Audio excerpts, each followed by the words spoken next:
Hello, Pacers fans, and welcome back to the Pacers Fever Show, your go to for all Indiana Pacers basketball. The 2024-2025 season is in the rearview mirror. We will be talking about what the future looks like for the Pacers. This episode was not going to be crazy long or that interesting, I don't think, until game 7 of the NBA Finals. And now it seems everything's kind of been turned on its head because of the Tyrese Haliburton injury. The 2024-2025 season was a breakthrough year for the Indiana Pacers, one of the most thrilling and painful in franchise history. What began with optimism and flashes of brilliance turned into a magical postseason run that captured national attention. But just as quickly as it had started, it ended with heartbreak. Led by all NBA guard Tyrese Haliburton and the Pacers, established themselves as one of the most exciting teams in basketball. They're high-paced, pass-heavy offense, orchestrated by Haliburton and Siakam, supported by the likes of Myles Turner, Bennedict Mathurin, Aaron Nesmith, TJ McConnell, Obi Toppin, and Andrew Nembhard. Overwhelmed teams throughout the regular season. They finished with one of the top seeds in the Eastern Conference in that 4 spot and ranked among the league leaders in assist, pace, and high efficient shooting. Indiana's playoff journey was nothing short of inspiring, with all of the Tyrese Haliburton magical moments that we will never forget, one in each round. And they knocked off some of the best teams in the Eastern Conference, went toe to toe with the best team in the Western Conference, and a team that was historic in so many ways on the defensive end, and honestly will be in the conversation as one of the top teams that's ever existed for a season in the Oklahoma City Thunder. We had waited 25 years to see our beloved Indiana Pacers back in the NBA Finals, and they reach that mountaintop at the very end of this season, but come up just short in Game 7. But it came crashing to a halt in Game 7 against the Oklahoma City Thunder. Not only did the Pacers fall short of winning their first NBA title, but they also lost their heart and their soul in Tyrese Haliburton, who suffered a devastating injury, a moment that cast a shadow over an otherwise historic playoff run. Even in defeat, the 2024-2025 Indiana Pacers changed the trajectory of the franchise. This is no longer a building team. This is no longer a young team that is growing. It is a contender, question mark, quotations, whatever you want to put around that. They built a strong, cohesive identity under Rick Carlisle, one of the most historic coaches in not only franchise history, but NBA history, proving they can win some of the biggest games on the biggest stages. But unfortunately, because of the injury, it kind of causes this ripple effect of many things are going to happen with this core that we weren't really having to discuss until probably after next season. And even so, I mean, there really wasn't going to be a lot of conversation around what does the future look like for the Pacers. The only thing that we really had to face head on in this offseason was going to be bringing back Myles Turner and possibly seeing if there's anything out there that was just such a great deal on the open market of trading some players, or if a deal came along that made us that much better that we could really reach the mountaintop. I think that's something that Chad, KP, and Ted would have discussed.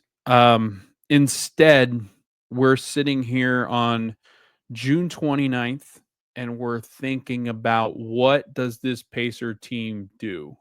And within the next 24 hours, we're expecting probably some news on Myles Turner, and we'll talk about Myles and his extension because there's been some information that's been floated out there recently. So we'll get into all the Myles Turner extension discussion. That'll be up next on our talking points. Speaking of talking points, if you're not over on YouTube and subscribed over there on that channel and you prefer to watch the video version of the podcast, you can find us at the Pacer Fever Show over on YouTube.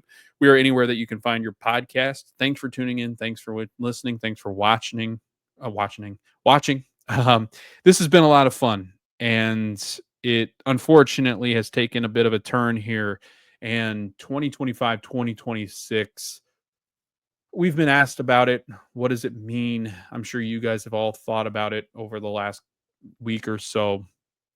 What does this season mean for the Indiana Pacers without arguably one of the best point guards in the league and our heart and soul, our franchise player, is going to miss the whole season. I would think, um, and rightfully so with the Achilles injury. And I think I'm going to preface this episode by saying that 2025, 2026, the Pacers will still be competitive. I believe they are still a playoff team. I think that there's a lot to be seen as to how competitive they will be. I don't know if we're talking like, a 5 through 8 seed. I don't know if we're talking about a team that will be a play-in team or a team that maybe sits on the cusp of the playoffs and doesn't make it. I imagine that they will make the playoffs because of how weak the Eastern Conference is. But I think that there are a lot of teams that have gotten better around the fringe. So it'll be a little bit more difficult, I think, this year. But that being said, with how important Tyrese Haliburton is and understanding that, I still think that this team has the bones to compete. And I think that they've got the fight and the desire to compete at a very high level still. I just don't think that they are a team that are currently constructed or how they currently project. I don't think this is necessarily a team that's going to fight for another appearance in the Eastern Conference Finals. My parents and I are in a group chat. My mom was sending me things about it was actually the video that was the Pacers seemed to be the head coach killer, meaning Mike Brown got fired after the Pacers played them and knocked out Sacramento real hard in one of the games early on in the middle of regular season. The Pacers smashed the Kings. They fire Mike Brown, and then 2 days after the Pacers beat Denver in Denver, Mike Malone is let go from his position, and then Tom Thibodeau, his last game coached will be with the Knicks will have been the Pacers knocking them out of the Eastern Conference Finals in Game 6. Pacers have had a tendency to put the final nail in the coffin, but those are usually long time. I mean, it's just coincidence that those things happen. But the reason why I brought that up is the conversation was about, ooh, the Pacers could do this again. And while they will beat teams next year, while they will be very competitive next year, I don't think I said it like this. I said, getting into the playoffs, I'm almost certain they do. Getting past the first round is much more of like who they play in the matchup they have. I could see them playing a young Detroit team or maybe the Magic or maybe a surprise team. Maybe they get the Knicks. I don't know, depending on how far they fall down in the Eastern Conference.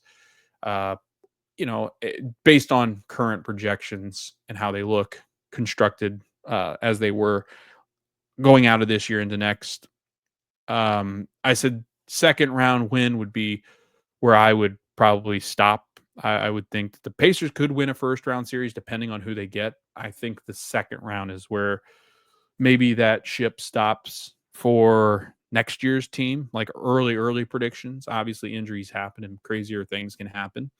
And we'll talk about all these things coming up on this episode. But right now, going into this episode, I would say that if you said, Logan, predict the Indiana Pacers right now as it stands. And again, a lot of things are liable to happen. We're still waiting on maybe some big trades could happen.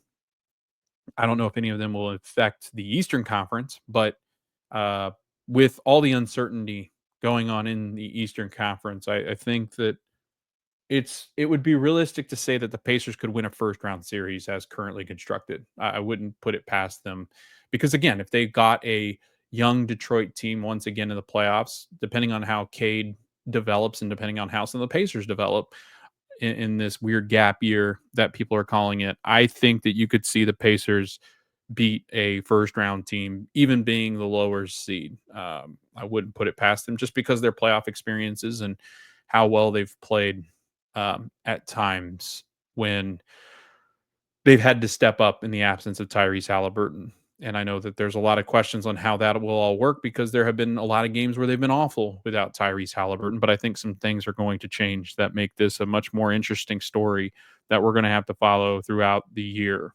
Um, so again, I'm following. Sorry if I take some weird pauses here. I'm following along. There's all sorts of different things going on in the NBA today because the last day, this is the last day as I'm recording this. It's Sunday, June 29th at 1:32 p.m. Eastern time. This is the last day you can sign, I think, your restricted free agents before they come free agents.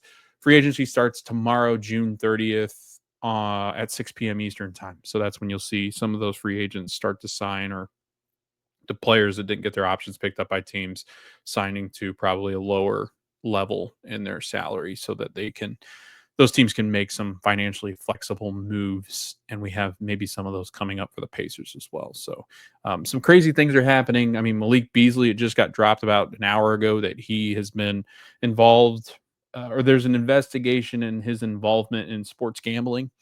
So Detroit, it makes sense why they seem to be in a hurry to sign some players. There were some confusing reports out there as to why they were considering guards and forwards at his spot, and that might be why, because if he does get found guilty of that, he will be out of the league. So they'll be looking for some pieces there, and I don't know how that contract and stuff works with him. I don't know. I don't think the team would be obligated to pay out the rest of his contract, so I'm assuming that it would just free up cap. I think it does free up cap space from what Shams Shams has Shams baby. Shams is like the burner account. Shams is the real guy.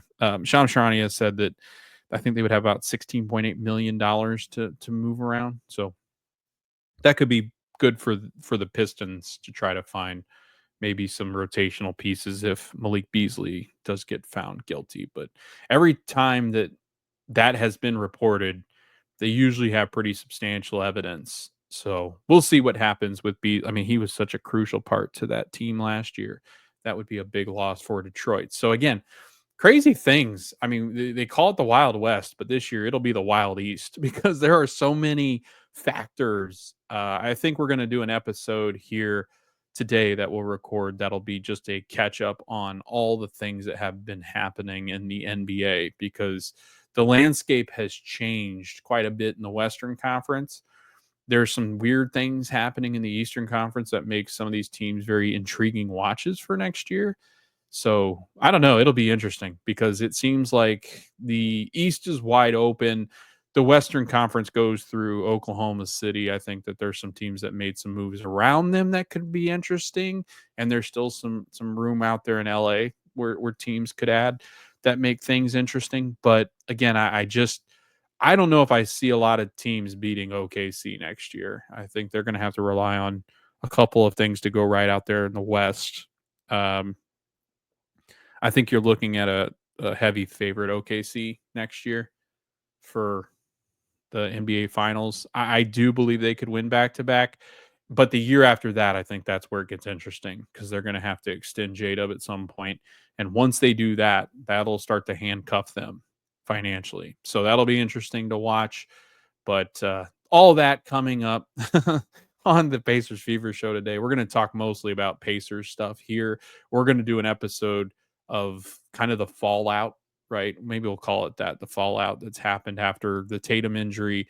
I guess you could put Damian Lillard in that same boat. You could put Kevin Durant, Tyrese Haliburton in that same category. And then depending on what other moves are made, there's not a lot in free agency. So, and there's not anybody with cap space except Brooklyn. So I don't know really if there's anything that's going to be happening as far as free agents are concerned. There's nobody on the market that really changes teams, I don't think. So it really will be dependent upon what trades are made or not made. So here we go. Let's get into it. Team overview 2024-2025. Final record 50-32 for the Indiana Pacers, lost in Game 7 of the NBA Finals to the Oklahoma City Thunder. Under head coach Rick Carlisle, top executives Kevin Pritchard, Chad Buchanan making the decisions. They are still there, as well as Ted Wu. And like I said, it was a season we will never forget. A lot of highs. I mean, you go back to the game against Dallas where Andrew Nembhard hits a buzzer beater, kind of like this improbable run stretch they had, where it was that game, the Minnesota game with Obi Toppin, where all of their starters were out. Andrew Nembhard gets thrown out of that game for going toe-to-toe with Rudy Gobert. He gets tossed, and It's basically everybody. I think Tyrese was healthy on that game, but everybody else was dinged up or missed that game. Uh, Obi Toppin hits a three to win that. Um, and that was a really great game. I think it was an overtime game, actually. Trying to remember back to other games that the Pacers had that were memorable. I think that the big win over in Paris helped.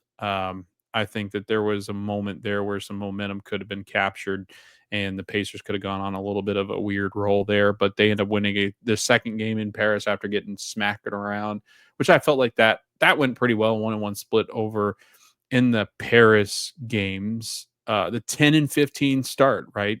Talking about Aaron Nesmith going down with an injury, ankle turned when we were playing the Pelicans. It's funny because I remember we watched a movie after that. It was a slasher movie. I don't remember what it was called, but it's basically I think they go back in time in like a time machine. There's a slasher movie. I remember watching that. Don't remember too much of it because I remember thinking that Aaron Nesmith's season might be over because I was like, that didn't look good. Because a guy like that, when he rolls around in pain like that, I'm like, oh man, how, what do the Pacers do from here? Because I mean, we're getting Andrew Nembhard back, and Nembhard starts to get going, and then Nesmith's down, and then they're both hurt simultaneously. And I don't know. It was just a really awful start. 10-15. They lose that game in Charlotte. I remember that game. That was awful. That really though was the turning point, it seemed. I mean, the Pacers really started to get on a roll then. And then in the new year, this team became that Goliath that I think a lot of us thought that they were going to be throughout the whole season, right? I thought the Pacers were a team to be reckoned with. And early on, man, I was like, what do we do at this point? We're 10-15. We got people saying that we were frauds from last year. Tyrese Haliburton did not look good. I mean, he was a shell of himself. You wondered with the deep run in the playoffs with his hamstring injury, and then he had to go to USA camp, and then the USA camp he didn't play, so confidence had to be rattled a little bit. He's got all this. I'm assuming at this point he's working on his own signature shoe. So there's all the business side of things, like the business. I think we forget a lot about that too. Is like their community involvement, their involvement with their foundations and season ticket holders. There's obligations that these players have to show up at different events, and they've got their own brands that they're working on. So they're entrepreneurial. They are playing basketball. They're having to go to practice, but they're trying to keep their families fed, and they've got family they have to worry about. So all these things in consideration. And then, you life, man, like life happens outside of, it's not just basketball for these guys, it's life. And then a lot of them are great business people. I mean, Tyrese Haliburton, great business person, his partnerships with WWE, his partnerships with Puma and his own signature brands. You become a very valuable asset to so many people, so you're used. And not saying that that's wrong, but like he's got a lot of obligations. It's not just what he does on and off the court, like, or on the court, sorry. um it's what he does in his off days, right? Sometimes he's going out to schools and reading to them, so it's exhausting. It has to be exhausting for these guys, and anytime they go out in public getting recognized, and maybe that's the benefit of that's what I've heard about living in Indianapolis as a basketball player. People tend to leave you alone. I mean, they'll approach you to take some photos, but for the most part, people are used to you being around because it's a smaller market. Whereas I think if you're in New York, man, you're getting like stalked by paparazzi and all sorts of different things. So there's something to say to playing to a mid-market team like Indianapolis. Like there's some places you can disappear to in Indiana that people can't find you, or if you don't want to be found, you don't have to be. And he's pretty homebodied, I think. So again, all this stuff, 10-15 start, not shooting the basketball particularly well, still creating pretty well though. I mean, he was still doing pretty well with the offense in moments. I didn't think that they really struggled in. I think the defense really struggled early on in the season, but a lot of that was because they were missing their two best defenders in Nesmith and Nembhard. So that wrapped into the offensive struggle of Tyrese Haliburton. It was just not a good mix. And Pascal was having to carry the load the whole time. And that's why he earns an all-star selection, and he ends up going to the all-star game. Pascal was excellent throughout that first half of the season when they really needed him to be that stabling of the ship. And then once Andrew Nembhard comes back and then Nesmith eventually, you really start to see that team play exceptionally well. And as they start, I mean, they become one of the best teams in the NBA. And they go on that stretch in December, right around December 13th, when that stretch starts. They win 5 in a row. Their biggest thing, I think the thing that really turned it, um, they'll talk about that Charlotte game and then they go on that 5-game win streak. They don't mention the fact that that 5-game win streak included 4 games on the road, one in Philly, and Philly wasn't completely healthy then. But they go on to beat Phoenix, Sacramento, and Golden State on the road, and they stomped Sacramento. Uh, at the time, we thought Phoenix is a really good team with the way they were constructed. Obviously, that didn't pan out very well for them. And then Golden State, anytime you play Steph and crew, especially at Golden State, that's a really tough one to grab. They win that by 6. Myles Turner had a really good game in that one. And then there was another stretch shortly after to start January. When they started that calendar year, the new calendar year, they go on a 6-win, um, a stretch of 6 wins in a row, at Miami, against Phoenix, at Brooklyn, against Chicago, against Golden State, and then cap it off with a win at Cleveland on January 12th. I thought that was when they really built their confidence, because then after that, you go through that stretch where they only had 2 points in the season after that, where they lost consecutive games in a row. You have to go to February 8th and 11th when they lost to Los Angeles Lakers in LA, and then against the Knicks at home, February 8th and 11th. Those games, Siakam played really well in those two, but they were not able to capitalize and win those two, or one of those two. And then the next stretch where they lost games in a row was that Atlanta, Chicago road trip, and that was without Tyrese Haliburton. So those were games that I think you could win with Tyrese, one of those games at least, not, or if not two. And again, that just shows how good this team was. They only had 2 times throughout from January. You have to actually, you know what? Go all the way back to December 29th. From December 29th of 2024 all the way to this postseason run, their only back-to-back losses were those 2 stretches in February and in March. And then you have to go all the way to Oklahoma City NBA Finals when the Pacers lost 2 in a row again. Like, that's crazy that you only had really 3 stretches in half a season almost where you lost 2 games in a row, or more. So the Pacers were one of the best teams in the NBA when it came to, they were the second best team in the NBA when it came to that start of the new calendar year. It was Oklahoma City, then the Pacers, and the Cavs were right there too. So again, a very solid season for the Pacers, obviously 50 wins, but it's not until the postseason when they go on that magical run. You're talking about game 1 at Cleveland, right? Tyrese Haliburton's big shot. And I thought that the Pacers did everything they could to continue magical stretches.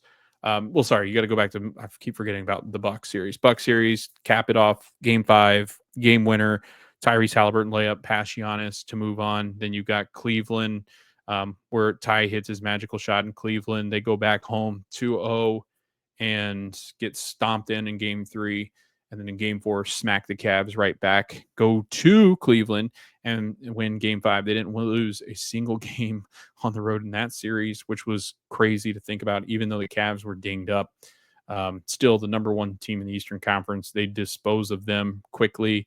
And then the Knicks series, really, game 1 was the difference. It ended up being the difference, at least because Aaron Nesmith in that really good performance there, where he had 30 points in game 1 at Madison Square Garden when the Pacers trailed by double digits, and with like 40 some seconds left, they down by 7 and come back and complete that victory again with a Tyrese Haliburton shot that tied it and sent it to overtime. Game 2 they take, and then they go back home and they lose game 3 like always. Game 4, much better game. Game 5, not so good. Game 6, they close out that series. Andrew Nembhard with a tremendous defensive effort on Jalen Brunson, kept him under 20 points. And then the NBA Finals. Game 1, Tyrese Haliburton shot to win the game, 0.3 seconds left. Pacers win that 111-110. Game 2, not so fun. Thunder really controlled that. Game 3 was a triumphant Pacers victory. Game 4 of the NBA Finals is one that I think we will think about for a very long time. Pacers had a double-digit lead heading in the fourth quarter and ended up losing that game and could have gone up 3-1. Game 4, Pacers. Again, I think you really lost it in game 3, game 4 of that series. It was disappointing in the fact that in game 4, you pretty much solidify your NBA title with a win. And in game 4, they punched them in the mouth. Pacers go to game 5, lose game 5. Desperation time in game 6, smash the Thunder at home. And then in game 7, really looked like it was going to go down to the wire. I mean, at the very beginning of the game, all the way up until that 5-minute mark almost, when Tyrese Haliburton goes down, the Pacers, he looked like he was going to have one of those nights that at least gave the Pacers a very good shot at winning it, if not keeping it real close until that final buzzer. And then all hell breaks loose. So it's so fun to go back and think about this season, all the magical moments. A lot of it included Andrew Nembhard. A lot of it included Aaron Nesmith hitting big shots. Myles Turner had a big shot in the Cleveland series. I remember he had a couple in the Bucks series to really ice them.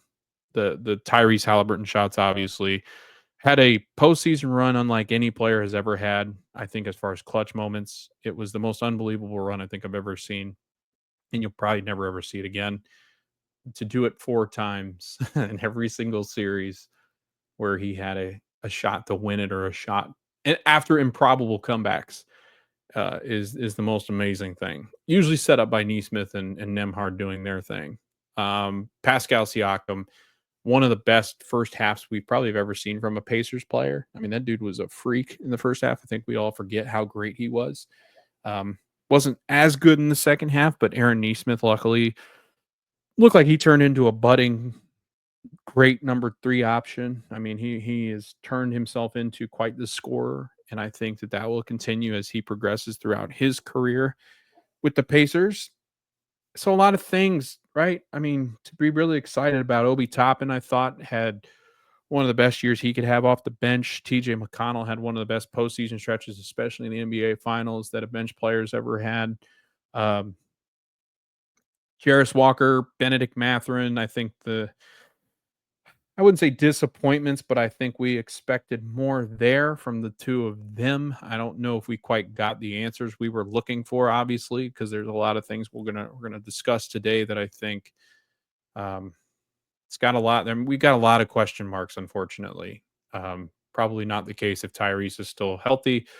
I think if that's the case, you run it back again, because I think this team you've built into a title contender with Tyrese Haliburton, and now that all goes up in smoke, at least for the time being, until we start to see the play on the court next season, 2024, 2025 in the books. Breakout players, I think you got to give that to. We saw a different level of Tyrese Haliburton. I think that you saw his clutch ability really come into play. I mean, the dude was shooting like 90% in the clutch throughout their last season plus, which was incredible. But you also saw, I think, a historic stretch of he had multiple no turnover games with like 12 plus assists, which was incredible. You don't ever see that. Had probably one of the best individual performances ever in NBA playoffs history when he went for, I think it was over 30 points, 12 or 15 assists, and 0 turnovers, and I think it was like 10 rebounds. That was incredible. Probably one of the best individual performances I've ever seen in the playoffs against the Knicks. And so he really took a step forward. It's unfortunate with the injury because now it'll be a year and a half, maybe 2 years until we see that Tyrese version of Tyrese back. Um, I think Myles Turner, deservedly so, got the credit for just how good he was finally. I think he was so instrumental up until the Eastern Conference Finals. I think he struggled in the Eastern Conference Finals because of the matchup. So I don't really fault him there. He's never done well with Karl Anthony Towns and Mitchell Robinson. Um, and then the NBA Finals, I mean, he was battling with illness. I think he was actually dealing with something. There were reports out there that was something in the leg, and he did hurt himself in that New York series. I remember it. It was kind of like a knee thing. I don't know what it was, like lower leg, because you could kind of hobbled. And then nobody ever really said anything about it. He went back to the locker room a couple times. Like it was very strange. And then I think he was dealing with some kind of illness that just he wasn't able to shake in the NBA Finals. And then confidence got a little shook. But Myles Turner, I thought throughout the regular season, solidified his uh, presence and NBA Pacers lore. I think you look back at the ABA days too, when you had guys like Mel Daniels, Roger Brown, Slick, and them solidified themselves as true Pacers for life.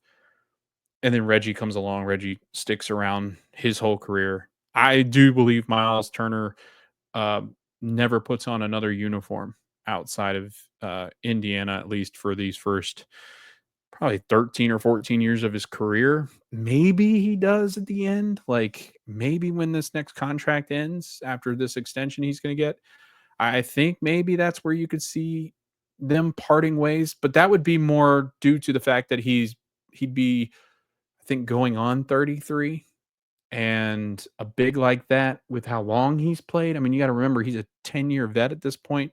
He will have played 13 years. When you've played 13 seasons in the NBA, battling, you got to go back 10 years. It was still a very physical league down low for Myles. Myles had to deal with a lot of post players back then in his young age. The knees, the feet, the ankles, his athleticism. I mean, so much of his defensive ability and blocking shots.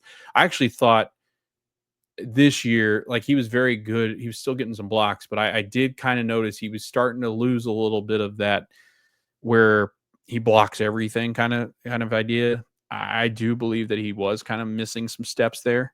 But that just happens when you've been in the league this long. I mean, he's approaching 30 years old, so he's not necessarily young anymore. Um, it'll be interesting. I will be fascinated to see how long this extension will be. I've got an idea as to what they're going to do.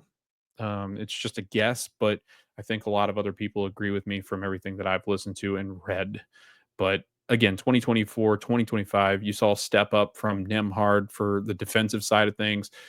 Andrew Nembhard's an all defensive player.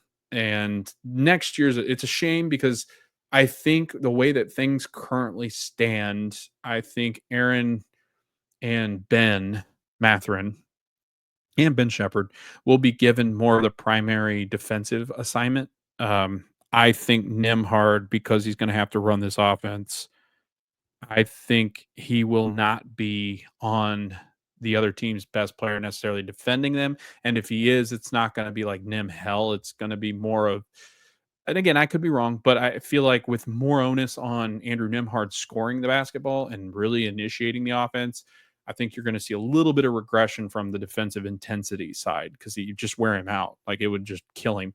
So we're going to need him on the offensive end. I would be okay with a little bit of a step backward just so that he can allow others to kind of play that role. I think Nembhard will have a really great offensive year coming up. I think the defensive side, it's a shame because where I was going with that, I think Andrew Nembhard is easily an all defensive team player. I think he's deserving of that. I think he could be a number one um, defensive guy in the league at some point, but I'm not sure we're going to get it this year. So we'll see. But he had a really great season. Nesmith, again, is becoming better and better every single day. I think something he'll work on is his foul trouble issues. I think that's going to have to increase. I think that'll help somewhat next year. I think that he's going to have to learn to become a better defender because he's got to stay on the court next year because he is a big time scoring threat from three. And they're going to need that in the absence of Tyrese. And he cannot get in foul trouble. But I do think he's going to draw some of those top assignments throughout the game.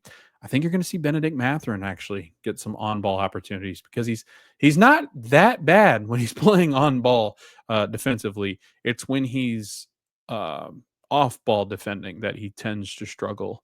His on-ball defense is actually pretty decent. It's not that bad. So I think you'll see some of that too next year. Should Mathurin, which I assume is going to slide into the starting lineup.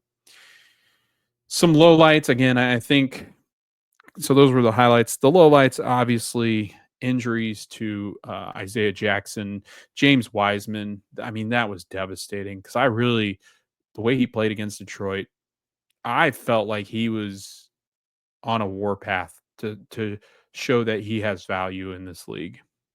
I'll be interested to see what the Pacers do for their backup center positions. I think it's very likely that they bring back, and this is the next low light, Isaiah Jackson being out all season. One of the best rebounders they have, probably the best rebounder that they have, one of the best defensive bigs they have.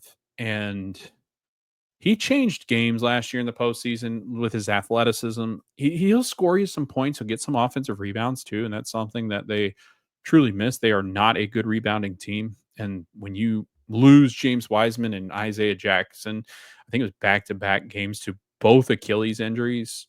What a brutal! I think somebody said there's never been a team that had 3 Achilles injuries in the same season, and the Pacers did. You had Isaiah did, I think, in game 2 or 3. I think it was the Knicks. And then game 1 was James Wiseman. So you had an Achilles rupture in the first game of the season, and you had a Achilles rupture in the last game of the season, which is just awful because the last game of the season was the last game of the season because it was game 7 of the finals. So major injuries. Aaron Nesmith's injury was brutal. I thought that was devastating. The Nembhard stuff that he dealt with early on in the season as well, that was rough.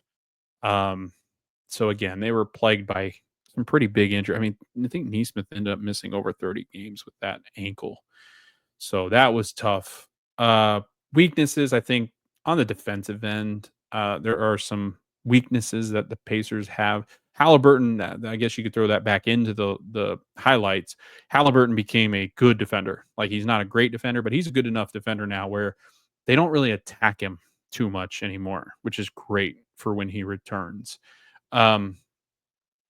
Weaknesses, I think looking at their rebounding, I don't know if that's ever going to be if Myles Turner is on your team, rebounding is probably never going to be a strength.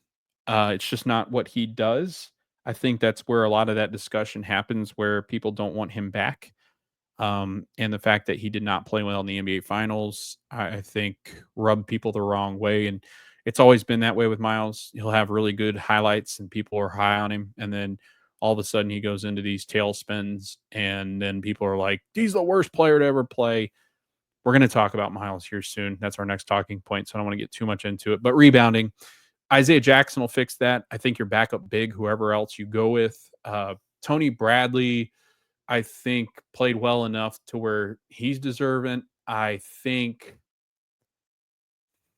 Thomas Bryant's probably the most expensive at this point. Like, I think bringing Thomas Bryant back will be more expensive, and I know the Pacers are, from what I've gathered, it seems that the Pacers are okay going into the luxury tax to start, but I think towards the deadline, I truly believe that the Pacers will personally be looking to make moves to dip back under that line. So we'll see if they dip under it. I think that there are certain people that have to dip under it with, and it does not include some of these centers because they're going to be on such small contracts as far as salary wise, that they'll be safe. Isaiah Jackson, I think, is the one that I would say is probably certain to come back. because I think they've liked where he's progressed. I think that they've done a nice job of keeping him around the team. Um, and then it becomes a decision of, do you bring Tony Bradley back? Because they'll deny his player, or sorry, his team option, because he got a team option for like 2 million. They're going to deny that because they can get him cheaper. I think it's 2 million, maybe closer to 3. But they're going to deny it because they'll bring him back on a cheaper salary. Um, I feel like Thomas Bryant is going to want more. So I think that's where it becomes tough for the Pacers to bring him back. Yeah, Tony Bradley's 2.9 mil, so he's almost 3 million. So they'll take that. They'll deny that. They'll try to get him back on a much cheaper salary there. Um, yeah, if I had to if I had to guess today, June 29th, on who would be the backup bigs, I would say it'll be Isaiah Jackson. And I mean, if Thomas Bryant wants to go with, I would say they would favor Thomas over Tony because of Thomas's ability to spread the floor, and Tony is basically like a less athletic, much bigger version of Isaiah Jackson. You're not really going to get scoring. You're definitely not going to get much shooting there. Uh, so I would actually think they would lean probably more towards Thomas if Thomas is willing to take a little less money. But I could also see a team really needing a backup big, paying him a little bit more. I just don't think the Pacers are going to be willing to pay him a whole lot. I don't know if James Wiseman they would necessarily bring back again. Like, that's really risky bringing back your backup bigs are the two that got hurt last year. So I don't know. I mean, I could see them inviting James to like the preseason camps. I could see them inviting him. I just don't know if they will pay him. Um, because again, the Pacers have 11 players currently on their roster. If they deny Tony, that'll be 10. Um, so then you have some room to work with. But again, I think the Pacers will get. I honestly think that they'll do exactly what they did last year. They'll get to 14 players on the roster. They'll leave an open roster spot. That's what I think. Uh, let's see. And it might be tough actually because, well, if they've got the two rookies, one might be on a two-way. Well, yeah, I think it'll be like, I don't know if they'll go 15. We'll see. But if they bring in two, that'd be 12. And then the two, well, I think the one rookie. And then Ray J. And yeah, Ray J and Talon, I think I don't know if Talon even makes it two-way. I don't know. We'll see. I was just trying to think it over in my mind of what I thought. But I think the roster will help. I think they'll get to 14. They'll leave one open like they did last year. Where else? Um, okay, we can talk about Myles Turner here. His extension is going to happen. I mean, I think what's happening right now, if I had to guess, when the Pacers are discussing in their front office, I would say that the Pacers are discussing the idea of what do they do to shed money elsewhere? Where can they stay under the tax as maybe the trade deadline approaches? Or maybe there's some options out there right now with Bennedict Mathurin's contract. I mean, ultimately, it's going to come down to a couple of players, I think, that they're going to look at that have big enough salaries that they could package up to. It wouldn't be cost cutting. It's more of delaying the inevitable of getting into the luxury tax. And I'll explain that. Uh, so the way that the roster currently breaks down, they got 10 under contract once they deny Tony Bradley's team option, which I believe is possible. I mean, I would think they would have to be smart enough to do that so they could bring him back, even if they were bringing him back on a cheaper contract. So they'll probably deny that. So it leaves you 5 roster spots. You've got the rookies that are coming in. They drafted Cam Jones from Marquette and Talon from Liberty. Talon, I don't imagine is going to be much of a factor.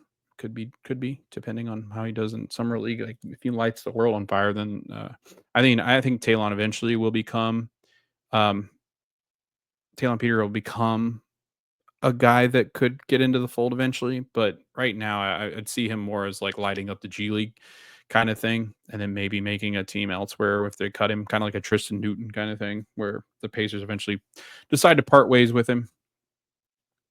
But Myles Turner, I think the decision's being made or has already been made. They're bringing Myles back. Now I really do think the decision's made. He's coming back. We know what we're going to do here. I think it'll be, if there's any hesitancy, the hesitancy is not around Myles, it's around being in the luxury tax first apron. Like teams that are in that first apron are teams that are contending usually for NBA titles. Um, you don't typically see teams enter the luxury unless they have their sight set on contending um, in that first apron. Because again, you look at some of those teams in there, and it's a lot of them that think they are contending for playoff spots, that they're paying their players and getting over that tier and then being taxed for it. Um, I just I have a hard time thinking that the Pacers go into this luxury tax, stay there, and get taxed in a year where Tyrese Haliburton isn't healthy, where you really don't know what the future looks like for Bennedict Mathurin. You're going to have to extend Aaron Nesmith at some point, and so with all of that considered, and you got to find some bigs and maybe stopgap something. Like I just have a very hard time thinking that this team will look the same come trade deadline time and when Tyrese Haliburton returns. They were eventually going to consolidate. I don't think they thought it was going to be this early. I think maybe trade deadline with maybe Mathurin or somebody like Toppin or McConnell or even Jarris were going to be considered.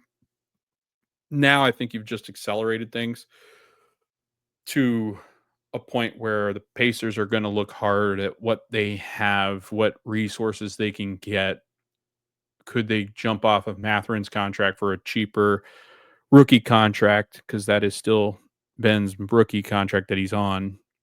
Um, it'll be interesting because I think when you look at everybody else on this team and what they mean to this team, if I had to pick somebody on the outs right now, it would be Bennedict Mathurin. And then after that, it'd be Obi Toppin, just because Toppin's a $14 million contract that would free up a lot of space. And I know that's probably not favorable for a lot of people, but um, and then to make matters worse, I think even the next option would be somebody like TJ McConnell, who's on 10, and then Jarris Walker's on 6 million. So not this is never ideal, especially because you like all these guys, right? I mean, that's the benefit, but also the downside of liking the Pacers is that they've built this team so much to where like the fans love every single one of these guys. To see one of them walk would be extremely difficult. I just feel that I feel like it's a good business decision, and I know people hate to hear this.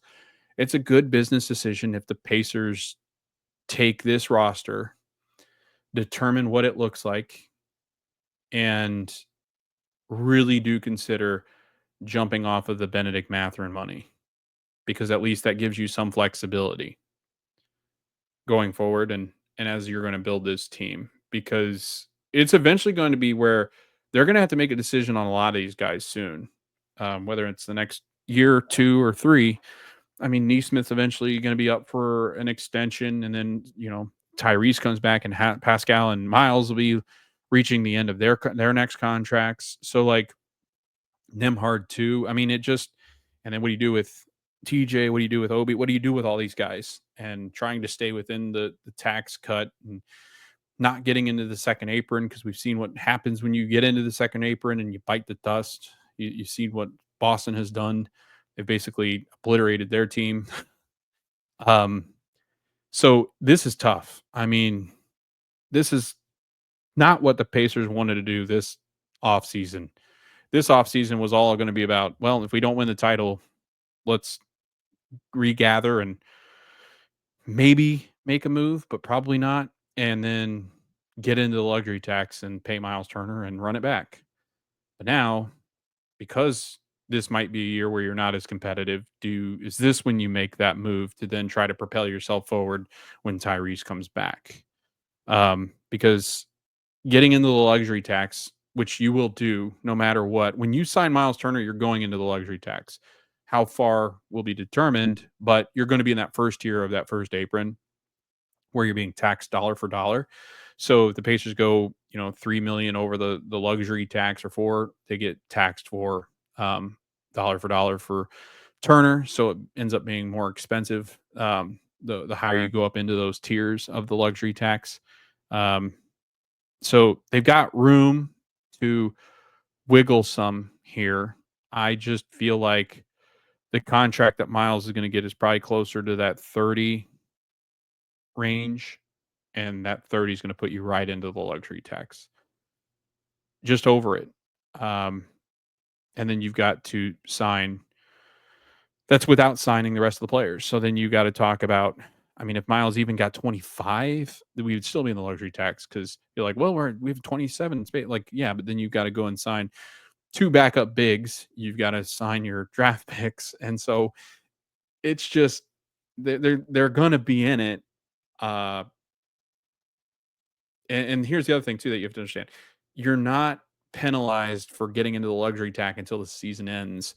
So as long as you shed that money before the season ends, then you're fine. You're not dinged for the tax, but um, that requires having to trade somebody at the trade deadline if you're going to get below it. So it'll be we'll be in it. We'll be over it, trying to shed the amount that we need to shed. It's going to require somebody like Bennedict Mathurin or Obi Toppin, like contracts like that. Whereas the other ones won't really satisfy that need. I mean, that'll take you right down to the luxury tax line, but then you'd have to trade even more players. So it's tough. It's extremely tough um, to get underneath that without parting ways with Toppin, McConnell, or Mathurin, who are closer or over that $10 million mark. And it's really hard to justify being in the luxury tax, especially for a franchise that has never spent time in the luxury tax except once, to convince them to be in it in a year where title contention is probably not there. So Myles, I think if I had to guess, I think Myles goes for, I want to say he goes for 28 million, 29 million, but I would not be shocked to see 30 million. I think 30 million was right where Hartenstein was. So, I mean, maybe he's using that as the floor. I think Claxton was around 30 million. So it's likely Myles signs for 30 million, 33 million. A lot of people are projecting like 3 years, 33.3 million for 100 million. So like 3 years, $100 million. And then I think if you throw in a fourth year, you can make that base salary, that first year in his salary, you can make it less, which would give you a little bit more wiggle room, but not a ton. And obviously, there's a lot of things they can't do because they're in that first apron. They can't get to the second apron because they traded their pick for cash. So they gave cash up, so they are not allowed to get into the second apron. So they were always going to be operating in this first apron. And I don't think they have interest in the second apron. Like whenever they say second apron for the Pacers, I just laugh. I'm like, there's no way they're going to ever go into the second apron. So I'm not even worried about it.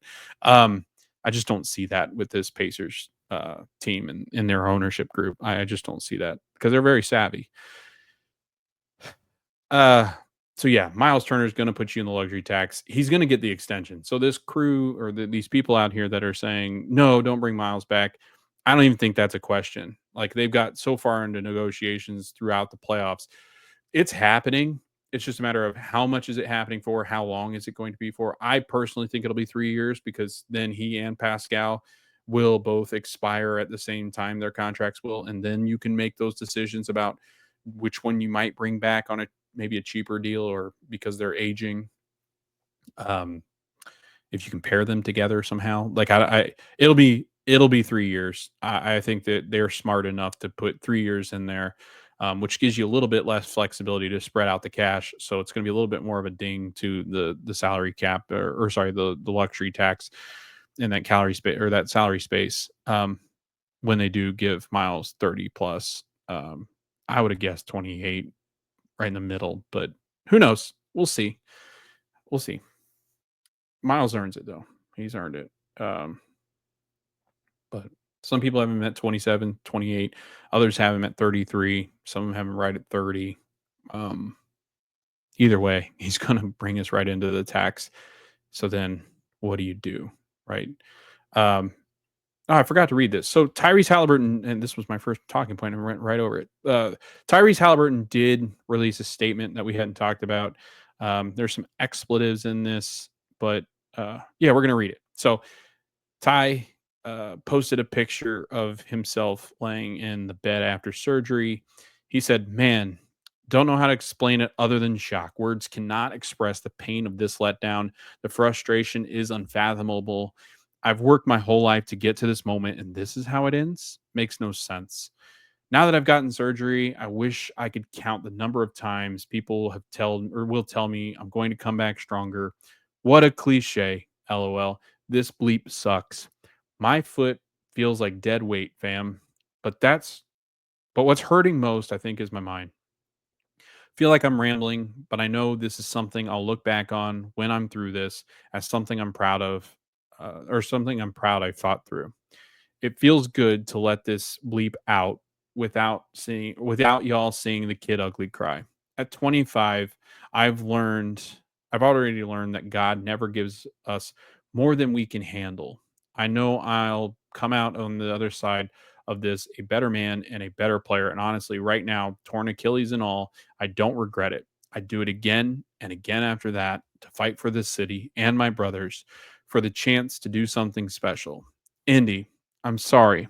If any fan base doesn't deserve this, it's y'all. But together, we are going to fight like hell to get back to this very spot and get over this hurdle. I don't doubt for a second that y'all have my back, and I hope you guys know that I'll have yours. I think Kobe said it best when in the same situation. There are far greater issues and challenges in the world than a torn Achilles. Stop feeling sorry for yourself, find the silver lining, and get to work with the same belief, same drive, and same conviction as ever. And that's exactly right.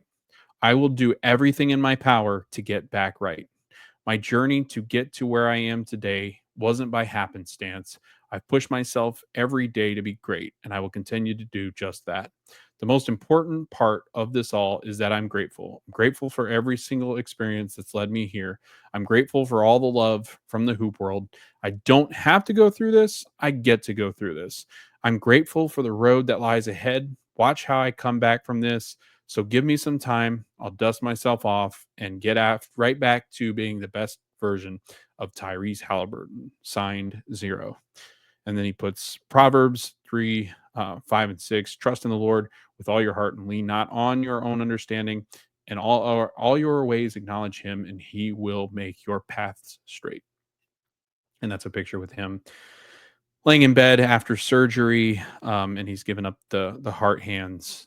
And reading that, I mean, it just tears you up because it's exactly what he did. He's been selfless throughout his whole career. The guy's done everything he can possibly do for the teams that he's played for to make them better. And being a point guard that is a pass first point guard, it just speaks to his character off the floor too. I mean, this unselfish want to make other people better, always sees the joy in things. Rick Carlisle was on 1070 the show, or 1070 the fan, with KB, Jeff, and JB, and he said that he called Tyrese right out of surgery, and it wasn't even on one ring that Tyrese Haliburton answered and said, "Hey, what's up, coach?" With the most upbeat conversation that he's had with a player that's been going through such adversity. And he said he talked for him for quite a while, and that he was just constantly upbeat. And he said it was one of the craziest but best conversations he's ever had. So unbelievable. His heart and his mind. The kid is incredible. We can't wait to see him back on the floor in 2026, 2027. And with that, I think his team will look a little different. Um, but I think incredible the way that he was able to very unfiltered put stuff out there, explaining how he felt. And you don't get that much with players after that kind of stuff. So I think the biggest thing I take from that, obviously, besides his just his very truthful response to what's happening, I think the biggest thing for me is that he said in that moment where he said, um, Indy, I know you have my back. Just know I'll always have yours, is definitely a nod to how some of these past players who were our stars, who were our heart, who are our soul, have betrayed us, to be honest with you. I mean, you look back at the history of some of these star players, the way they've treated us. And I think indirectly but directly pointing to the Paul George incidents. Um, I think Tyrese is saying, I'm not going anywhere and we're going to do this. So that's what I got from it. I really do. I think the kid wants to be here forever. And as long as the Pacers are willing to have him, he will be here. So that's pretty cool. You don't hear that from guys like him, especially guys like him. So where can we go to next? We're going to talk about here the NBA draft, and then we're going to look ahead to 25, 26. So this is going to be a little bit longer episode, probably about an hour and a half. We're right at the hour mark right now. But looking at the NBA draft, what a job by the front office once again. I believe got what people are calling the steal of the second round, which again, we shouldn't be shocked by this anymore. Um, I think what we get with Cam and Talon Peters, Peter, sorry, not Peters, Talon Peter, I think you're going to see two guys that actually could make a difference. I think Talon Peter obviously is a little bit more of the gamble, and really the one that people are like, what are they doing? Why are they drafting this dude that probably would have gone undrafted and they could have just brought him in? Um, I think ability and his ability to shoot the basketball. Let's talk about Cam Jones first, though, because that was the number 38 pick. Pacers moved their first round pick to New Orleans and then are able to find a pick from San Antonio. They moved back. So they had the 23rd pick. They move all the way back to the 38th. And I think they knew who they wanted. I think that Cam was that guy. And I think they thought, well, we can probably still get him at that position. We can save ourselves a little money here, and they made the move and got the guy they wanted. Cam Jones, again, guard out of Marquette, had played shooting guard most of his time at Marquette. Last season was his senior season, and he was the point guard. He moved to point guard.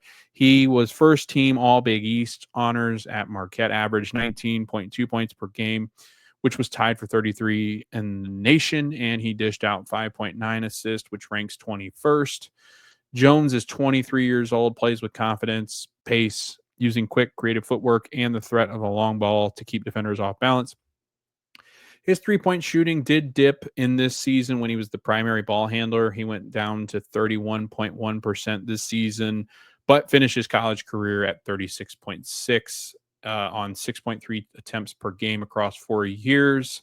Overall, the 4-year 23-year-old senior isn't likely to offer all-star upside, but his floor vision, his ability to space out and distribute and create things makes him a very valuable role player from what people are projecting.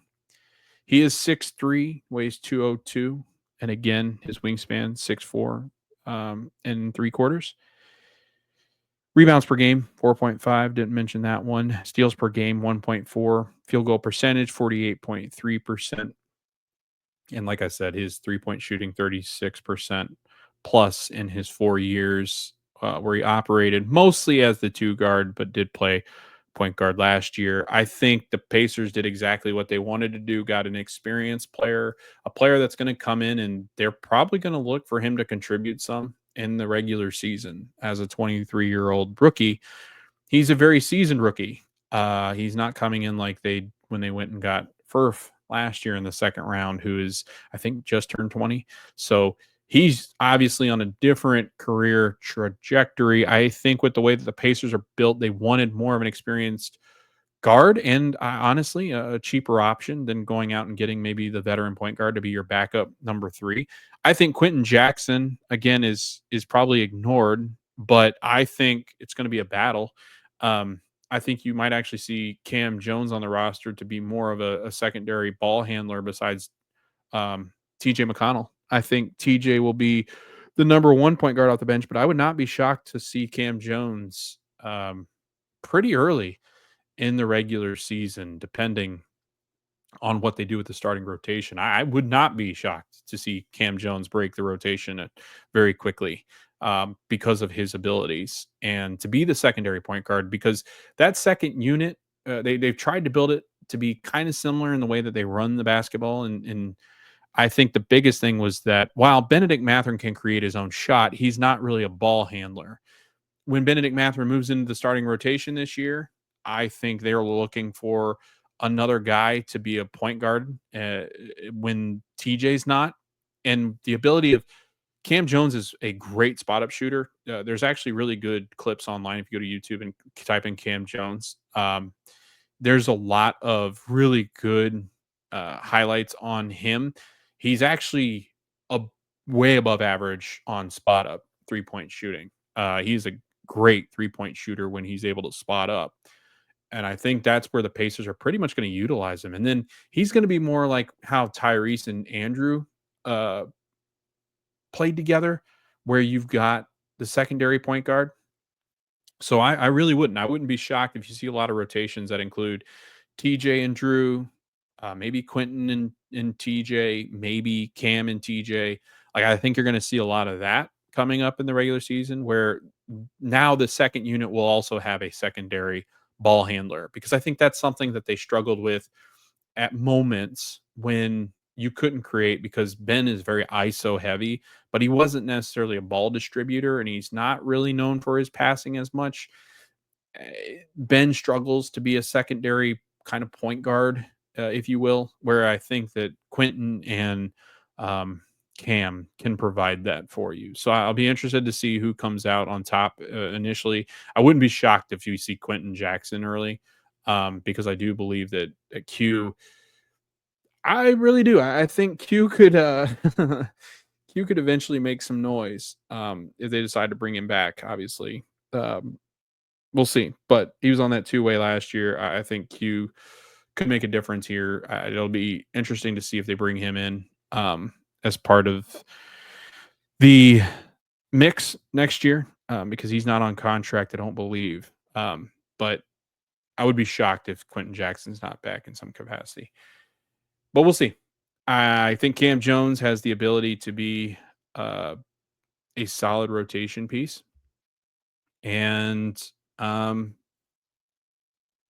I think out of his second round guard, they got exactly what they wanted. A lot of people projected him to be a first round talent. So we'll see. We'll see what that means.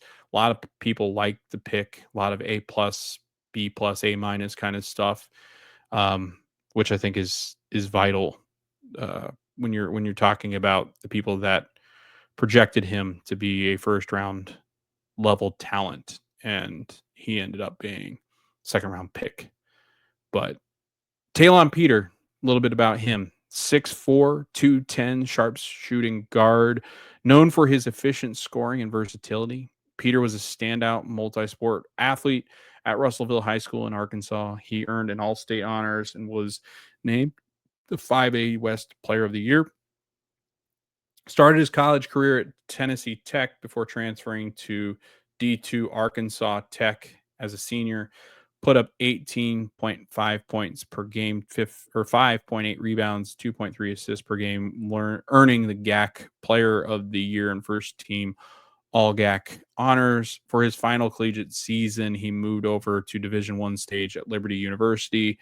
He was the sixth man off the Liberty bench, averaged 13.7 points per game, 4 rebounds per game, and shooting an impressive 57.8% from the field and a 45.3% clip from 3-point range. His true shooting percentage was like 70 something percent. And I think it was the highest in NCAA this year. He earned Conference USA Sixth Man of the Year and third team All Conference USA honors. Conference USA honors. So the kid can shoot. I mean, there's no way to put. I mean, in athletic, he was. Cam Smith. I think some of the cons there is he's not as athletic. He doesn't jump real high. He's quick. Cam is, but he's not like explosive. Uh, Talon Peter, dude, I was watching some highlights. He can jump. That dude is athletic. He's quick. He is a great finisher around the rim. I mean, he's got a left, he's got a right. The kid can go left, can go right. He rebounds it pretty well. He's 6'4", so he's not like crazy big.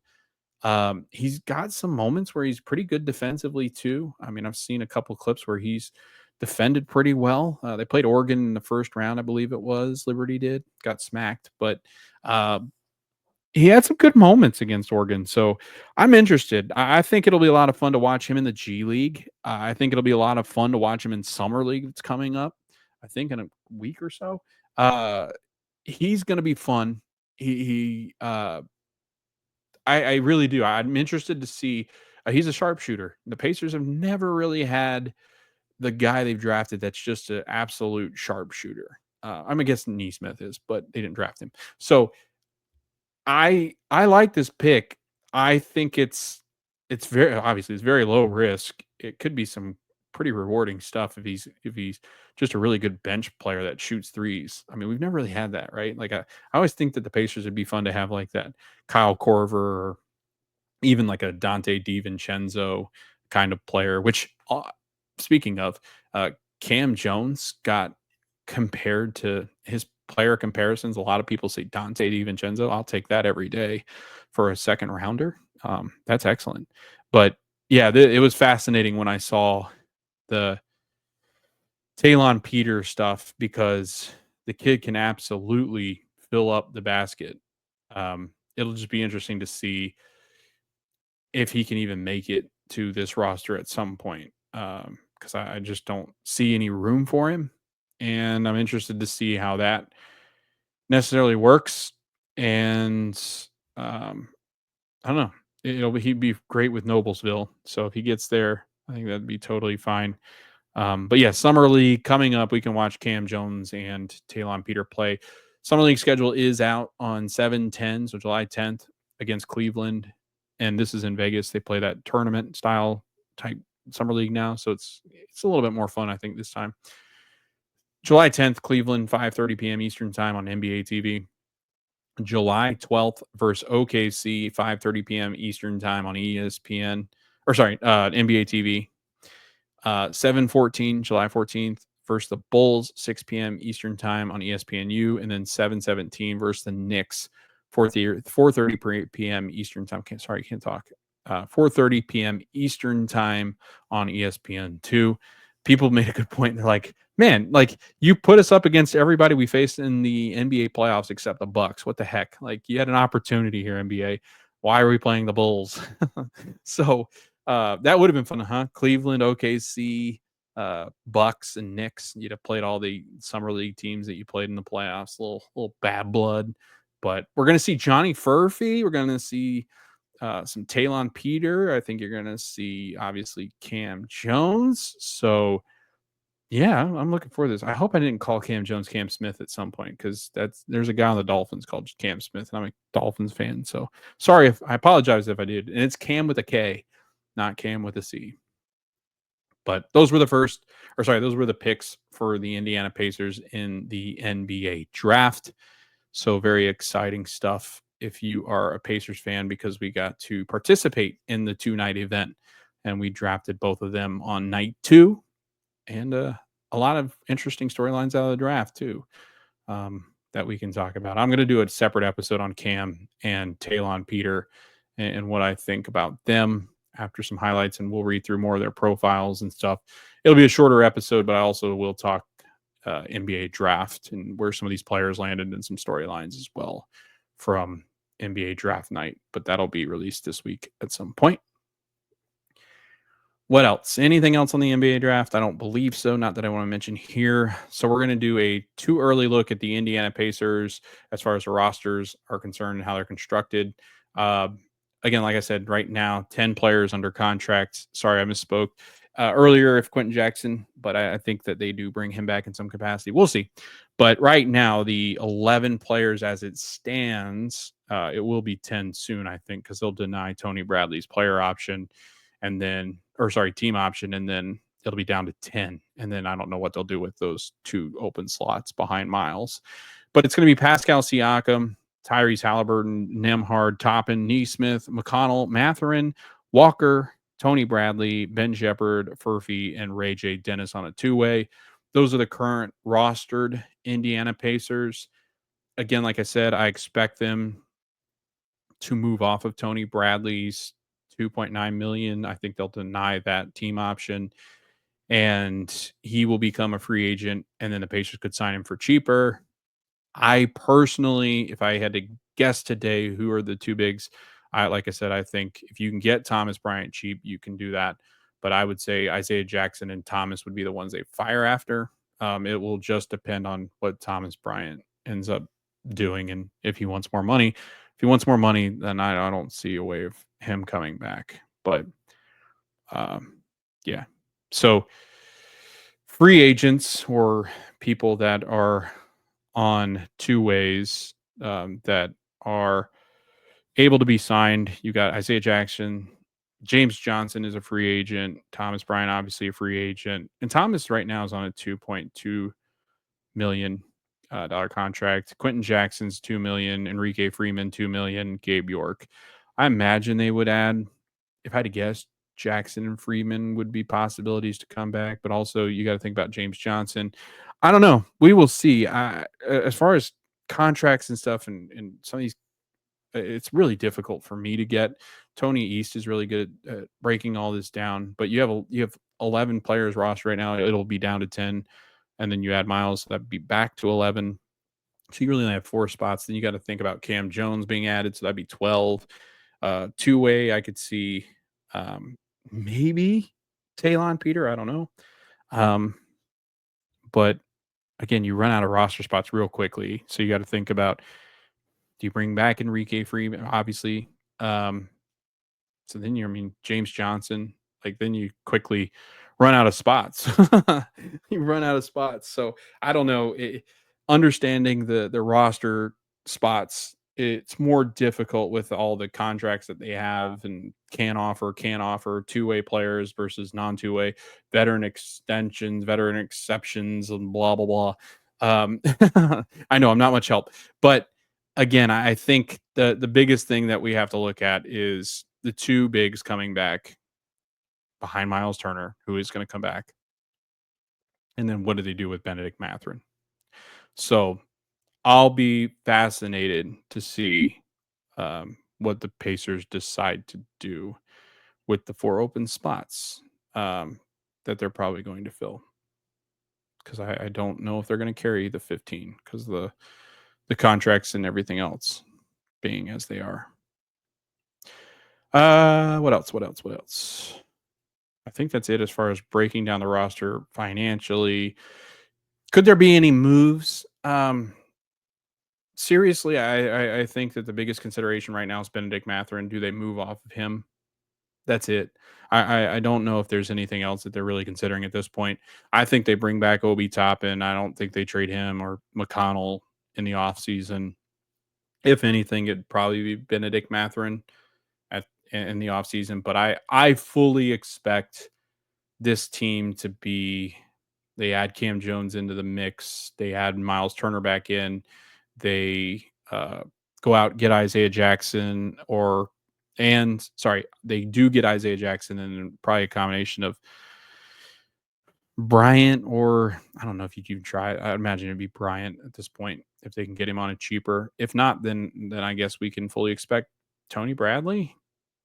So I don't think they'll go out and add a veteran guard. I just don't feel that. Like I feel like adding Cam was adding the 3rd point guard and they leave Quentin Jackson out of the mix. So I don't know. again, Quentin Jackson could be one of those players. I think they can still sign him into a two-way, um, and he could play G League too, I guess. But I don't know. It just, I think the way that it's built, they just can't.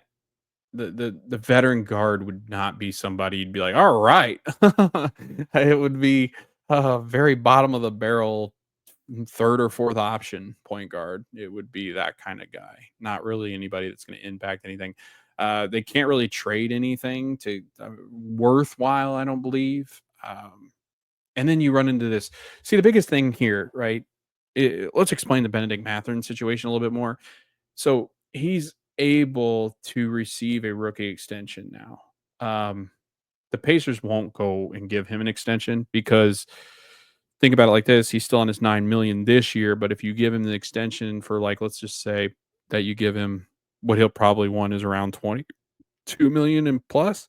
So we sign him what 3 years, 22, right around 62 or $64 million, 66. The team that's going to acquire him, if you do try to trade him, would then be on their books next year, would have a $22 million player that if he doesn't play that well this year, then you're kind of just stuck. It kind of like Jalen Green from Houston, and they're lucky they got off that. But uh, yeah, you would be overpaying for a guy that's a sixth option at best. Like that's not good. Like that would not be like that would put the Pacers in peril. And I don't think you can afford to do that. So you're not going to extend him right now. And then you think about this where he's gonna be like, well, why aren't you extending me? You're extended Drew and Aaron. Why not me? Like, why didn't you extend me? I'm a good player. I'm a lottery pick. What's going on? So there's gonna be that. There's gonna be this idea of like it's still up in the air whether he really does fit with this team because hell yes, he can score. He can be a monster at times. He can be intense. Uh, but then it's a roller coaster ride with him. Like sometimes you get that Ben, and then other times you get the Ben that's like, oh my gosh, we got to take him out. He's imploding. Uh, he's very hot and cold, and I think just his style of play has been hard to kind of get implemented. And if you look up and down this roster, this is the other thing I think about. You look up and down this roster, he's easily the one that doesn't fit, like more so than the other guys. Like he does fit some of it, but if you're looking at who fits the least, I think it is Ben. Like I think it's Bennedict Mathurin, and so you get into this, well, I'm a lottery pick. I deserve to be paid. I am talented. He's very talented. I am talented. I need to be paid like this. And he's going to use the comparison of around across the market of people who have been paid in that same kind of category. He kind of ends up being like this year or next year's version, right? Well, I guess this year's version of Jonathan Kaminga. Kaminga is going to get denied his option, so he'll become a free agent. And I don't know, like it seems like a mess. It seems like eh, there's just no good way to solve it because at the end of the day, I personally believe even if we have a great year next year, it's going to be really hard to extend him because then you're making the choice right then and there. You're extending him and probably not extending Aaron Nesmith. And Aaron's done it at this level now. So it becomes very dangerous, becomes a very slippery slope. I think the conversations aren't going to be that healthy. Like, they love Ben, but I think you're also going to get to a point where if you don't really see the progression you needed coming up, then it's going to be like, well, I want 25 mil. And their pacer will be like, no, like we want to pay you like 19, 20, like not that much. And he's gonna be like, well, I think I'm more than that. I think I'm a 30 mil. Like it's going to become very interesting to see how those negotiate. And maybe he likes Indianapolis a lot, but I do wonder how much he values himself and how much the Pacers value him too, because that will become the topic of discussion when they're trying to extend Bennedict. I think if you're the Pacers, it's tough business decision to try to extend him right now, especially it's like taking a poison pill. It's like one's not, one is. What's going to happen? So we'll see what happens with Mathurin. I just feel like he's going to be the odd man out, as he's been, and we've seen in a lot of these playoff series where his minutes were reduced, and other players were played ahead of him. And I think that the team's a little bit higher, maybe on the prospect of Jarris being the one that works out better. So we'll see. I think there's a lot of things that could happen now between now and the trade deadline with Ben. But again, if I'm looking at the future of this team and the extension that's going to be offered and the money going deeper into the luxury tax next year with Bennedict Mathurin, and then not knowing what Tyrese is going to look like, that's going to be really tough. Like the following year, that's going to be really tough. Uh, I just don't know if the Pacers are going to be willing to ever pay Bennedict Mathurin what Bennedict Mathurin's going to want to expect to be paid is the issue. So we'll see. Weirder things have happened, but that would be my looking into the crystal ball. I don't know if Ben really makes a lot of sense. And now it's hard because it's like, do you move him for a cheaper rookie contract? What do you do with his contract? Because really, I think that's what it comes down to, or just like a player that's on a real low minimum contract. Like, I don't know. I just don't see how it's going to work because there's some teams that are constricted financially. Yeah, he might have to be packaged with other players. Do you look at trading Obi Toppin because he's $14 million, and if he's playing well, do you put him on a competitor? If the Pacers aren't playing well, I don't know if TJ would ever want to leave. I think it'd be really tough to convince him he's leaving. So again, just a lot of things point to, if you're not going to trade Obi Toppin, then it's probably going to have to be Mathurin. And I just don't know what the Pacers are going to be willing to do with the luxury tax, because that comes down to it. If the Pacers are willing to take this year and go into the luxury without Tyrese, like, kudos to them. But then you also have to, there's a repeater tax where if the Pacers go into the luxury tax, it starts a clock, because if you're in the luxury tax for 3 straight years, you get dinged big time with the repeater tax. I think it doubles the tax in which you're given. So what would be like a $20 million penalty turns into a $40 million penalty at the end of 3 years, because you're repeating and you're repeatedly in the tax. So you start to double, even triple at times, and then your money just becomes, I mean, then you reach into that set, you hit the second apron. And then you're a second apron team, and then you see what Boston had to do. They had to shed pretty much all their guys. So this is tough, because honestly, if Tyrese is healthy, you run it back. You probably don't pay Ben. I wouldn't. I don't know. I just don't feel like he would have. Think he would have looked at maybe flipping him. Um, Maybe it's like, I don't know. Like, you sign him, you trade him. I don't know. Like, it just, his contract's going to be rough. It's going to be the biggest turning point, I think, coming up, because we don't really have anybody else until Nesmith, which will be the following year, where you can start to negotiate an extension for Aaron, because Aaron, I think, 2027 is when he's a free agent. So that'll be, which he's on a really cheap contract for how good he is. He's a $20 million player on an 11, I think it's $11 million contract. So yeah. Um, Could there be any moves? No, I don't think so. I mean, again, spending Mathurin or bust at this point, I believe. It'll be tough if they trade Toppin. I just don't know what they get in return for Obi. But I mean, that's the other thing too, is TJ and Obi are at probably the most valued they've been ever. I mean, you could trade them for really good things, I think, right now, especially if teams need a backup point guard. TJ becomes so valuable. And then there's a lot of people, I think, that take flyers on Obi because of how well he played in the finals. I think there's a lot of teams that would give up quite a bit for him.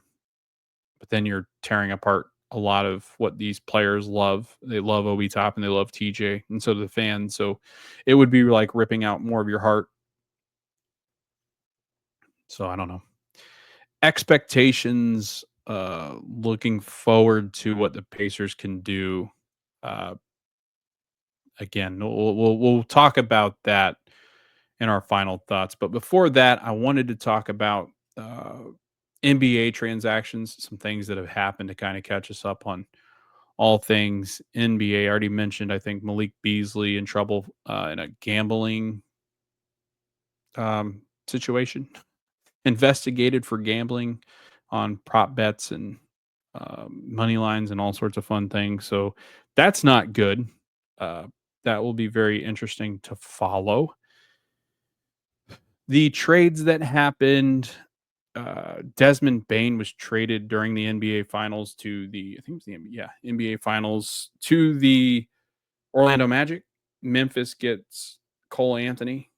They get Contavious Caldwell Pope, and Memphis receives draft compensations for that.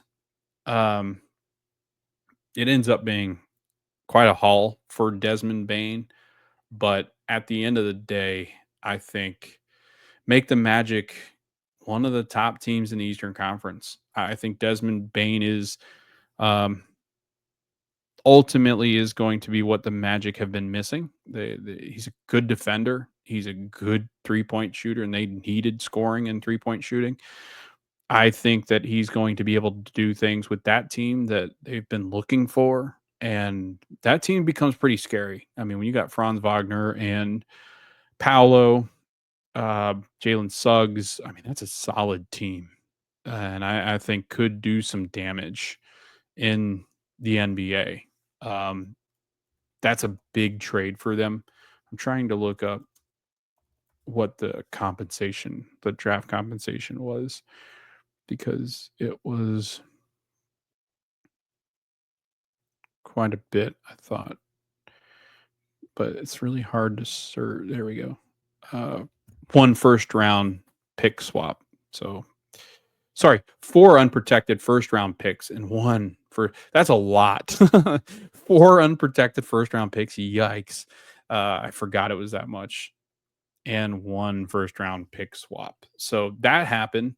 The Magic get better, and honestly, I think can contend in the East. Like, I would not be shocked. Like, if you told me the Magic made the Eastern Conference Finals, I wouldn't necessarily be shocked, because I really do. I think it's Cleveland and then everybody else. I think Cleveland is good. Really good.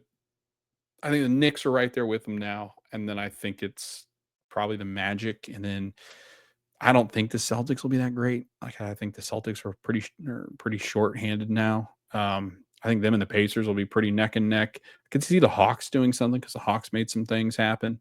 But let's talk about some other people, because there's been some other trades that have happened, and some other big news items. I'm going down the list here because it's Sham's feed. I'm trying not to miss anything. So there's Ty. Chris Middleton picked up his player option, so he will stick with the Wizards. Drew Holiday was traded. This one was massive. I would say not necessarily a shock, because the Celtics had to move off money, and he made sense. I think he made a lot of sense to move him. Sorry, I'm trying to scroll all the way back. I should have had this pulled up, but I forgot that the NBA doesn't recognize some of this because they're not finalized, so it's hard to find them because they're not on a transaction page. But here we go. Boston have traded Drew Holiday to the Portland Trailblazers for Anthony Simons and 2 second-round picks. Supposedly, Boston is looking to move. I think it's $27.5 million that he's owed Anthony Simons, and they're trying to move him too. So I don't think Simons will play for the Celtics, but crazy things happen.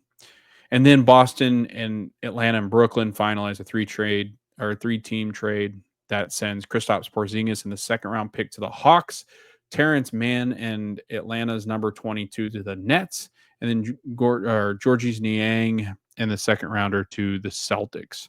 I think Niang's going to start next year. That's wild. So Kristaps to Atlanta is the big story there. And I think, that gives the Atlanta a good shot too. I think you could be in the mix for the 4th or 5th seed. Dallas Mavericks 9-time NBA All-Star Kyrie Irving is declining his $43 million player options, but signs a $119 million contract to remain with the franchise. Deal includes a player option in the 27-28 season. So Kyrie got paid and is sticking around. Fred VanVleet intends to sign a 2-year deal with the same franchise, or Houston Rockets, $50 million contract. with a player option in 26-27. So he's staying there. Jazz big man John Collins signed his player extension or his player option, $26.5 million to remain with the Jazz. The Charlotte Hornets traded Mark Williams to the Phoenix Suns for the 29th pick and the 29th pick in this year's draft. I forget who they took with that. And then 2029 first round pick. So Mark Williams is out there with Phoenix now. I'm just going up Shams's Twitter feed. Liam McNeely was the person selected. So he goes to Charlotte. And then I'm all the way into the draft things. Masai Ujiri, who is the vice president and chairman of the Toronto Raptors, is let go. That's huge. He was seen as one of the best front office minds. So that's a crazy news item. Not going to get too much into it, but that's wild. What else? Houston Rockets intend to sign their free agents, Jayshawn Tate, Aaron Holiday, and Jeff Green on new contracts. So they should all be returning. The Sixers intend to sign Justin Edwards to a new 3-year contract after declining his team option. Naz Reid intends to sign a new 5-year, $125 or $1 million, $125. Yeah, he's cheap. $125 million contract to stay with the Wolves. The Wolves will go into the second apron. So they are in win now or pay the price mode that the Celtics were in. So that will be a lot of interesting things to watch because Julius Randle has also opted into his contract. So they are going to be paying out the ears for these players. So they have to win because they will be paying a hefty amount of money. I think Alex Rodriguez now has full majority along with, I forget the other guy's name that owns them, but that ownership group is very filthy rich. So they will gladly, I guess, pay this second apron luxury tax. And we'll see what the Wolves do. But back-to-back Western Conference Finals appearances, I think they feel that they are the team outside of the Thunder to beat. We will see how that works out. They're going to lose a lot of pieces. They've lost some bench pieces already. I think they've got some really exciting young players that they're banking on. So we'll see what they do next season. But they are all in, chips all in.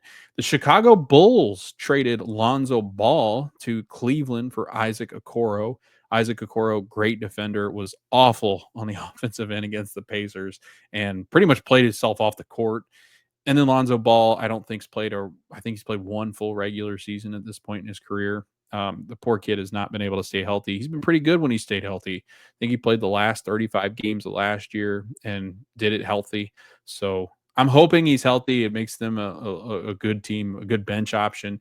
But that spells probably the end of Ty Jerome's time in Cleveland, which is fascinating. I'm sure somebody will overpay for Ty Jerome. Restricted free agent Davion Mitchell intends to sign a 2-year, $24 million deal to return to the Heat. So big news there. Sam Merrill intends to sign a 4-year, $38 million contract to stay with the Cavs. So they get their shooting guard back off the bench. And then the Clippers forward Nicholas Batum is declining his $4.9 million player option and will become a free agent. There is interest in signing back with him, though. Garrett Temple, free agent, intends to sign a 1-year, $3.6 million deal to return to the Raptors. Dylan Jones was dealt for a second from OKC, was dealt to the Washington Wizards along with a second-round draft pick. And the Wizards are sending guard Colby Jones to the Thunder, and he will be released. I was going to say, I don't know who Colby Jones is. And then Oklahoma City Thunder sign Jalen Williams to a new 3-year, $24 million contract extension with the franchise. Thunder declined Williams' 2.1 team option and negotiated a new raise with his agents, Marcus Monk and Sean Kennedy. LeBron James is opting into his $52.6 million player option. I am floored. Call me surprised. Not at all. And then last but not least, last but certainly, or no, there's more. Sorry. Last but not least, as far as the free agents are concerned, nope, just kidding. I'm just gonna be quiet. Los Angeles Lakers forward Dorian Finney-Smith is declining his $15.4 million player option for the 25-26 season and will enter free agency. Multiple contending teams are expected to pursue Finney-Smith beginning Monday night as the a Lakers return is possible. Malik Beasley, like I said, he will be investigated by the U.S. District Attorney's Office for gambling related to NBA games and prop bets. Not good. Very not good. Doesn't sound good at all after all the reporting either. 76ers forward Kelly Oubre Jr. is picking up his $8.4 million player option for next season. Julius Randle intends to sign a new 3-year, $100 million deal to stay with the Timberwolves. The deal includes a player option for 27 and 28. So Julius is getting paid. This one came across the line as I was recording. Miami Heat guard Duncan Robinson is declining his $20 million early termination option to become a free agent. Will work with the franchise on a new deal to return, or he can move elsewhere. The decision to allow Robinson to work on a longer term deal with the Heat or pursue free agent contracts and sign and trades elsewhere starting Monday night. So that decision again allows him to move if he needs. That was interesting. I don't know what the rumblings were around that before, but I found that to be wild because I felt like he was going to stay. But anyway, that's all the news, I think, as far as the NBA. Just kidding. Kevin Durant is a Houston Rocket. I almost forgot the biggest one of them all. But that's because I don't know where his it didn't even pop up on the Shams' thing. And I thought he broke it. So Kevin Durant, who many said was going to be dealt before the NBA draft was, and the full trade details are here. Rockets receive Kevin Durant. Suns will receive Jalen Green, Dylan Brooks, 2025 number 10 pick, and 5 second-round picks. So, wow. Kevin Durant, 37 years old, will be heading to another team, as he often does, and it never goes well. So he will be pairing up with the Rockets' young core, and I think they said he's looking to sign an extension at some point, but I think that'll all depend on his situation there. I think he's got 1 year left on his deal. So again, just a player that moves around a ton. He's won a championship with Golden State. But honestly, I mean, at this point, he still gets buckets, but I don't know if he necessarily takes you over the hump. Like, I think they need more in Houston. They get rid of a very good defender in Dylan Brooks.